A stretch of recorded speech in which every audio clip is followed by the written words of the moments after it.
আসসালামু আলাইকুম প্রিয় দর্শক। আজকে আমরা একটু আন্তর্জাতিক খবর শুনবো। প্রতিদিন তো বাংলাদেশের খবর বলেই, বাংলাদেশের খবর শুনতে শুনতে কানটা অনেকটা ঝালাপালা হয়ে গেছে। এখন আর এগুলো ভালো লাগে না, কারণ দেশ তো যেভাবে চলছে এ তো আমিও জানি, আপনিও জানেন। তবে সমালোচনা আমাদের জারি রাখতে হবে, কারণ সমালোচনা যদি জারি না রাখি তাহলে শাসক গোষ্ঠী স্বেচ্ছাচারী হয়ে উঠবে। তারা যাচ্ছে তাই করবে, কারণ তারা ভাববে তাদের সমালোচনা করার লোক নাই। আজকে একেবারে যে দেশের কথা বলবো না তাও না, খুবই গুরুত্বপূর্ণ একটা বিষয়, সেটা আপনাদের জানা দরকার। সেই বিষয়ে বলবো, তার আগে চলুন আন্তর্জাতিক বিষয়ে অল্প একটু জেনে আসি। আপনারা জানেন যে ট্রাম্প যুদ্ধ থেকে পালানোর একটা পায়তারা করছে, কি জানেন না?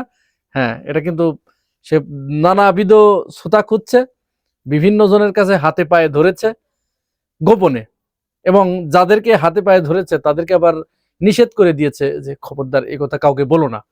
বললে তার একটা, যেহেতু মরল তো, মান সম্মানের ব্যাপার, যারাই আবার একটু মরল হয়ে যায় তাদের এই এক সমস্যা, হেরে গেলেও বা কারো হাতে থাপ্পড় খেলেও তখন ওই গোপনে কানে কানে তার কাছে বলতে হয় যে খবরদার এটা কাউকে বলো না, তুমি যে আমাকে থাবড়েলে এটা কিন্তু কাউকে তুমি ওইভাবে বলো না, আমি একটু একটা হুঙ্কার দিয়ে আমি এখান থেকে বেরিয়ে যাচ্ছি, তুমি এইটুকু অন্তত আমার দিকে তাকাও, এই মান সম্মানটুকু আমাকে অন্তত রাখতে দাও।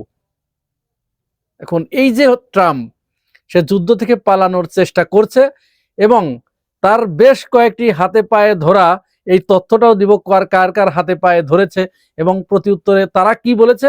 সেই কথা শুনে ট্রাম্প চিন্তা করছিল যে এখান থেকে পালাবে। এরপরে ইরান সর্বশেষ একটা কাণ্ড ঘটিয়ে ফেলেছে। এই কাণ্ডটা ঘটানোর পরে মূলত ট্রাম্প এত ভয় পেয়েছে এবং ভয়ে ভীত হয়ে তার এখন এইখান থেকে পালানো ছাড়া অন্য কোনো উপায় নেই। এখন এই হিজরা ইল, সে কিন্তু আমেরিকাকে এমন ভাবে আষ্টে পৃষ্ঠে বেঁধে রেখেছে, সে বলছে যে আমার এখন এই অবস্থায় ফেলে, তুমি এত বড় মরল মানুষ, তুমি সাথে আছো বলেই তো আমি ইরানের কাছে গেছি, তাহলে তুমি এখন আমাকে ফেলে বা এই যুদ্ধ এই অবস্থায় রেখে তুমি কেন পালাবে? কিন্তু আমেরিকা তার কথায় এখন আর কর্ণপাত করছে না, কারণ ভাই তার তো বাঁচতে হবে। প্রথমে নিজে বেঁচে তারপরে বাপদাদার নাম, এটা হচ্ছে আমেরিকার নীতি। যাই হোক, কেন পালাতে চাচ্ছে তাহলে চলুন সেইটা বলি। ওদের সবচেয়ে বড় পারমাণবিক প্রকল্প যেটা, সেটা হচ্ছে ডিমোনা, ইসরায়েলের সবচেয়ে বড় পারমাণবিক প্রকল্প। ইরান কি করেছে? এই ডিমোনাতে ব্যাপক হামলা চালিয়েছে। দেখুন ইরান এখানে কত বুদ্ধিমত্তার পরিচয় দিয়েছে। এই হামলাটা চালিয়েছে কখন? যখন আপনারা জানেন যে 2 দিন আগে ট্রাম্প ইরানকে 24 ঘন্টা সময় বেঁধে দিয়েছিল, একটা হুমকি দিয়ে যে 24 ঘন্টা সময় দিচ্ছি, এই 24 ঘন্টার ভিতরে যদি ইরান আত্মসমর্পণ না করে তাহলে আমরা এ করব সে করব। এই হুমকি দেওয়ার সাথে সাথে ইরান বলল যে এইবার তোর সাইজ করার সময় এসেছে। সে কি করলো? ইসরায়েলের ওই ডিমোনাতে, সবচেয়ে বড় পারমাণবিক কেন্দ্র কিন্তু, বুঝেন, এবং সেটা আরো কি কারণে গুরুত্বপূর্ণ আমি সেটাও বলছি, সেই পারমাণবিক স্থাপনায় হামলা করে ব্যাপক ধ্বংসযজ্ঞ চালিয়েছে। কি ধ্বংসযজ্ঞ চালিয়েছে? সেখানে এত হতাহত হয়েছে, প্রায় 1200-এর অধিক মানুষ নিহত হয়েছে। এবং আরেকটা মজার তথ্য আমি আপনাদেরকে দিয়ে রাখি, এই ডিমোনা, এই যে শহরটা, এটা শহরটা খুব বেশি বড় নয়, ছোট্ট শহর। এখানে 30 থেকে 35 হাজার মানুষের বসবাস। এই 30 থেকে 35 হাজারের ভিতরে আবার 12 থেকে 14 হাজার ভারতীয় বংশোদ্ভূত। চিন্তা করেছেন? মানে এইটা, ভারতীয়রা এইখানে গিয়ে, এই ডিমোনা শহরে গিয়ে তারা তাদের নিজস্ব কৃষ্টি কালচার, তাদের যে সমস্ত আচার আচরণ, যে ধর্মীয় রীতি রেওয়াজ আছে, এইগুলো তারা মেনে চলে। এবং অনেকটা বলা চলে যে এইটা ইসরায়েলের ভিতর একটা ছোট্ট ইন্ডিয়া, ছোট্ট এক টুকরো ভারত। তারপরে 35 হাজারের ভিতরে যদি 14-15 হাজার ভারতীয় থাকে, তাহলে বুঝতেই পারছেন। তো সেইখানে ইরান হামলাটা চালালো, এবং এইখানেই সবচেয়ে বড় পারমাণবিক প্রকল্প ছিল তাদের। হামলা চালিয়ে পারমাণবিক প্রকল্পটা ধ্বংস করে দিয়েছে। এখন এই খবর যাতে বাইরে লিক না হয়, ইসরায়েল এই ব্যাপারে খুব কঠোর নিয়ন্ত্রণ আরোপ করেছিল মিডিয়ার উপরে, যেহেতু পৃথিবীর সমস্ত মিডিয়াগুলোই কিন্তু তাদের হাতে। তারা এত সেন্সরশিপ এখানে আরোপ করেছিল যে এটা ওইভাবে আসতে পারে নাই। তবে এর ভিতরেও এত সেন্সর থাকার পরেও বেরিয়ে এসেছে। ইসরায়েল সেখানে বলেছিল যে মাত্র 12 জন হতাহত হয়েছে, কিন্তু আন্তর্জাতিক কয়েকটা মিডিয়া তারা দেখিয়েছে যে না, এখানে আসলে 1200-এর অধিক মানুষ নিহত হয়েছে। এই ঘটনার পরে আমেরিকার কপালে ভাঁজ পড়ে গেছে। ট্রাম্প তো এত ভীত হয়ে গেছে, সে চিন্তা করছে সর্বনাশ, আমি তাকে হুমকি দিলাম, সে তো একটু দমে যাওয়ার পরিবর্তে এই কাণ্ড ঘটিয়ে বসলো। তাহলে এটা কি হলো? আর অপরদিকে আমেরিকার সবচেয়ে বেশি শক্তিশালী যে টমাহক ক্রুজ ক্ষেপণাস্ত্র, মিসাইল আর কি, এইটার যে মজুদ ছিল আমেরিকার হাতে, এটা একেবারে ফুরিয়ে এসেছে, একেবারেই শূন্যের কোঠায় নেমে এসেছে। আর হাতে গোনা হয়তো কয়েকটা আছে। এবং আমার দেশ অনলাইনে একটি রিপোর্ট এ ব্যাপারে প্রকাশিত হয়েছে, আপনারা একটু দেখে নিতে পারবেন ওখান থেকে। সেখানে বলা হচ্ছে ইউক্রেনকে 3 বছর ধরে যে যতগুলো ক্ষেপণাস্ত্র দিয়েছে আমেরিকা, তার থেকেও 200টির বেশি এই কয়েকদিনে তারা ছুড়েছে ইরানের দিকে। তার মানে কি? এবং এই যে যেগুলো তারা ছুড়েছে, এইগুলো বানাতে আমেরিকার বেশ প্রায় 1 যুগের মতো সময় লেগেছে। সময়টা কিন্তু খেয়াল করেন, 1 যুগের মতো। তো তাহলে দুইটা বিষয় কিন্তু এখানে খুব গুরুত্বপূর্ণ। এক হচ্ছে তার ওইগুলো যখন ফুরিয়ে এসেছে, আর ঠিক সেই সময় ইরান ওই ডিমোনাতে এইরকম একটা আঘাত হানলো। এই আঘাত হানার পরেই আমেরিকা মূলত তার স্বপ্ন ভঙ্গ হয়েছে, তার মোহ কেটে গেছে। সে এখন বুঝতে পেরেছে যে সে আসলে সাপের লেজে পাড়া দিয়েছে। যার কারণে এখন এর আগে কিন্তু সে কয়েকদিন আগেই যখন ওই টমাহক ক্রুজ ক্ষেপণাস্ত্র যখন ফুরিয়ে আসছিল, মজুদটা কমে আসছিল, তখন কিন্তু সে গোপনে সৌদি আরবের কাছে গিয়েছে, পাকিস্তানের কাছে গিয়েছে, তারপরে কাতারের কাছে গিয়েছে। এদেরকে বলেছে যে তোমরা একটু ইরানকে বোঝাও যাতে যুদ্ধবিরতি দেয়। যুদ্ধ আর দরকার নাই, আমরা যুদ্ধ চাই না, তবে আমি একটা হুমকি দিব, এই হুমকিটা যেন সে মেনে নেয়। মেনে নিয়ে আমি এখান থেকে যাতে মান সম্মান নিয়ে আমি বেরিয়ে যেতে পারি, আমি আর এই যুদ্ধ কন্টিনিউ করতে চাচ্ছি না। ইরান, পাকিস্তান, সৌদি আরব এবং কাতার এদেরকে না করে দিয়েছে ডাইরেক্ট। বলছে আমেরিকার সাথে কোনো আলোচনা চলবে না, কোনো আলোচনা নেই।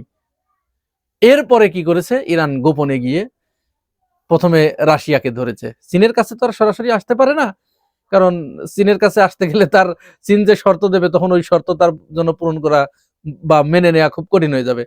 রাশিয়ার কাছে চলে গেছে, রাশিয়াকে বলেছে যে আপনি চীনকে বলেন, চীন যেন ইরানকে একটু বোঝায়, আমরা আর যুদ্ধ করতে চাই না, যুদ্ধবিরতিতে যেতে চাই। রাশিয়া তখন ট্রাম্পকে সরাসরি বলে দিয়েছে যে না, আমি এটা বলতে পারবো না, চীনের কাছে আমি কথা বলতেই পারবো না, কারণ অন্য কোনো দেশের বিষয়ে আমি এখানে নাক গলাতে চাই না, তারা ওই বিষয়ে তারা সিদ্ধান্ত নেবে। এরপরে সে কি করলো, ওখান থেকে ব্যর্থ মনোরথ হয়ে ফিরে এসে পরে চীনের কাছে লজ্জা শরম ত্যাগ করে ট্রাম্প বলে ফেললো। চীন একেবারে পরিষ্কার করে বলে দিল যে না, সম্ভব না, আমার পক্ষে আমি ইরানের কাছে এই অনুরোধ করতেই পারবো না, কারণ তুমি যে পাপটা করেছো ওদের সাথে, যে অন্যায় অপকর্মটা করেছো, কোন মুখ নিয়ে আমি তাদের কাছে বলবো যে তুমি যুদ্ধবিরতি মেনে নাও? এখন যুদ্ধবিরতি যদি মেনে নেওয়ার কথা বলি, তাহলে তো ইরানের আভ্যন্তরীণ বিষয়ে আমার হস্তক্ষেপ করা হয়, আমি এটা করতে পারবো না। চীন তো এটা বলছে আর মুস্কি মুস্কি হাসছে। তাহলে যখন সে ব্যর্থ মনোরথে, যখন চীন এবং রাশিয়া দুই জায়গা থেকেই সে ব্যর্থ হলো, কেউ তার কথা শুনলো না, ভ্রুক্ষেপ করলো না, ইরান তখন একটা পাল্টা বিবৃতি দিয়ে দিল, এই মোস্তফা খামেনি, এইটা খামেনির চেয়ে আরো বেশি ইমানি বলে বলিয়ান, আরো বেশি বিচ্ছু, তার কথা সে কিন্তু এখন রাশিয়াতে আছে, তার নিরাপত্তার স্বার্থে রাশিয়াতে আছে, এবং সেখান থেকেই সে যুদ্ধ চালানোর ঘোষণা দিয়েছে এবং পরিষ্কার করে বলে দিয়েছে আমেরিকার সাথে আমাদের কোনো আলোচনা নেই, কোনো আলোচনায় বসতে চাই না। যদি আমরা যে শর্তগুলো দিয়েছি তারা এই শর্তগুলো ফুলফিল করে, 100% বাস্তবায়ন করে, তাহলেই কেবল আমরা আলোচনার দরজাটা একটু খুলতে পারি। এখন তো দরজাটা বন্ধ আছে। যদি এই শর্তগুলো মেনে নেয়, আমাদের শর্ত যদি মেনে নেয়, চিন্তা করেন আমেরিকার শর্ত নয় কিন্তু এখন, যে আমাদের শর্ত যদি এখন মেনে নেয়, তাহলে আলোচনার দরজাটা একটু খুলতে পারি। খোলার পরে তারপরে বসবো, বসার পরে তখন কি হয় না হয় সেটা পরের ব্যাপার। অবস্থাটা চিন্তা করতে পেরেছেন? তাহলে আরো বিপদে পড়লো কিনা ট্রাম্প? এই বিপদে পড়ার পরে এখন সে কি করলো, সবচেয়ে মুসলিম বিশ্বের জন্য বা ইরানের জন্য আশা জাগা নিয়া, যেটা বা আমরা যারা প্রতিদিন ইরানের জন্য দোয়া করছি, তাদের জন্য আশা জাগা নিয়া, যেটা ট্রাম্প ইরানের এই কথা শোনার পরে প্রশান্ত মহাসাগর থেকে তাদের যে 31তম মেরিন ইউনিট, এইটা এইখান থেকে যুদ্ধজাহাজ ফিরিয়ে নিয়েছে, অন্য জায়গায় নিরাপদে ফিরিয়ে নিয়েছে, নিরাপদ জায়গায় সরিয়ে নিয়েছে। এই জায়গায় জাপান, তাইওয়ান এবং দক্ষিণ কোরিয়া, এই 3টি দেশের নিরাপত্তার জন্য এই ঘাঁটিটি, এই 31তম ঘাঁটিটা তারা তৈরি করেছিল। এখন যখন এটা সরিয়ে নিয়েছে, তো তখন জাপান, তাইওয়ান এবং দক্ষিণ কোরিয়ার কপালে তো ঘাম জমেছে। ট্রাম্পকে তারা এখন বলছে যে আপনি এটা কি করলেন, আমাদের সাথে কেন এরকম বিশ্বাসঘাতকতা, আপনি আমাদেরকে বিপদের মুখে ফেলে দিয়ে আপনি আপনার মেরিন ইউনিট সরিয়ে নিচ্ছেন, এটা তো হতে পারে না। এখন তো কিছু করার নাই। চীন তো এখন ওইটা দেখে বগল বাজাচ্ছে আর মুসকি মুসকি হাসছে যে দাঁড়াও, কত ধানে কত চাল, এবার তোমাকে বুঝিয়ে দেব। তো এরকম একটা মুছিয়ে ফেরায় পড়েছে এখন আমেরিকা। এখান থেকে বের হয়ে আসার তার আর কোনো পথ নাই। তাকে এখন কান ধরে উঠবস করে নাকে খত দিয়ে এখান থেকে বের হয়ে আসতে হবে। আপনারা শুধু লিখে রাখেন আর অপেক্ষা করেন। আর যুদ্ধ বেশি দিন চলছে না, অল্প কয়েকদিনের ভিতরে যুদ্ধ শেষ হতে যাচ্ছে। ভিডিওটা অনেক বড় হয়ে যাচ্ছে, সুতরাং বাংলাদেশের বিষয়টা আমার মনে হয় এখানে বলা সমীচীন হবে না। পরের ভিডিওতে আমি সেটা নিয়ে আসার চেষ্টা করব। ততক্ষণ আপনারা ভালো থাকবেন, সাথে থাকবেন। আল্লাহ হাফেজ।